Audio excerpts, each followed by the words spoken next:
Hello' everyone, কি খবৰ আপোনালোকৰ? ভালে হ'ব, মোৰো ভালে। আজি এটা মিনি ব্লগলৈ স্বাগতম জনাইছোঁ বহুত দিনৰ মূৰত। Welcome to my new series Durga Puja mini blog 2025।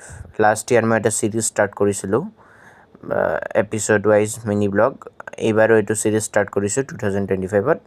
আশা কৰোঁ এইবাৰৰ ছিৰিজটোতো আপোনালোকে মৰম ভাল পোৱা দিব। এয়া মোৰ নতুন ছিৰিজ। আজি মই বেলতলা লক্ষী মন্দিৰত ফাৰ্ষ্ট পূজাখন চাব আহিছোঁ, এপিছ'ড 1। আৰু এপিছ'ড 2 পাই যাব কালি, পাই গৈছে কিজানি অলৰেডি। মোৰ এপিছ'ড 1 অলপ দিলেই হ'ল, কিবা এটা আপলোড কৰাৰ পিছত কপিৰাইট আহিছিল ভিডিঅ'টোত। চ' সেইকাৰণে মই এপিছ'ড 2 আপলোড কৰি দিছিলোঁ। চ' এতিয়া এপিছ'ড 1 পোৱাত দেৰি হ'ল, সেইকাৰণে ইমান এডিটিং কৰোঁতে অলপ টাইম লাগে গাইজ, সেইকাৰণে দিয়াত অলপ দেৰি হৈ আছিলে। অ'কে, আজি আহিছোঁ লক্ষী মন্দিৰত। এয়া কাৰেণ্টৰ শ্ব' এটা হৈ আছে, দুৰ্গা মাই অসুৰক মানে এটেক কৰা।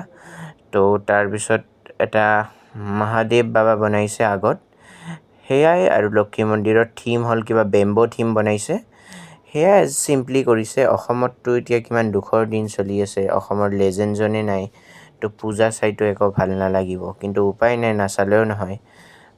এইটো এটা ফেষ্টিভেল, সেইকাৰণে গাইজ চালোঁ আৰু দুখ মনে দি হ'লেও। এয়াই আৰু লক্ষী মন্দিৰত চিম্প্লিফাইকৈ বনাইছে আৰু ধুনীয়াকৈ পূজা মণ্ডপটো। এয়া এতিয়া কাৰেণ্ট শ্ব' চলি আছে এইটো। তাৰপিছত মই দেখাই আছোঁ আপোনালোকক, মহাদেৱ এটা বনাইছে। এয়া মহাদেৱ বাবাটো বনাইছে। এইটো লাষ্ট ইয়াৰো বনাইছিলে, মেবি এইটো গুচাই দিছিলে কিজানি, আৰু নতুনকৈ এইবাৰ আৰু বনাই দিছে। ছেইম মহাদেৱ লাষ্ট ইয়াৰো বনাইছিলে। সেয়াই, আৰু নেক্সট ইয়াৰ কিবা থিম বনাই সেইটো মিনি ব্লগত নেক্সট ইয়াৰ পাব এইটো। আৰু এতিয়া মই ভিতৰত যাওঁ বলক গাইজ। এয়া ভিতৰত আহি আছোঁ। বহুত লাইন দেখিছে গাইজ, বহুত ভিৰ হয় মানে। আজি ফাৰ্ষ্ট ডে ইমান ভিৰ, আৰু আপোনাৰ অষ্টমী নৱমীততো ভিৰ হ'ব আছেই। সেয়াই, এয়া দুৰ্গা মাটো খুবেই ধুনীয়া ইয়াৰেও ভিতৰৰ।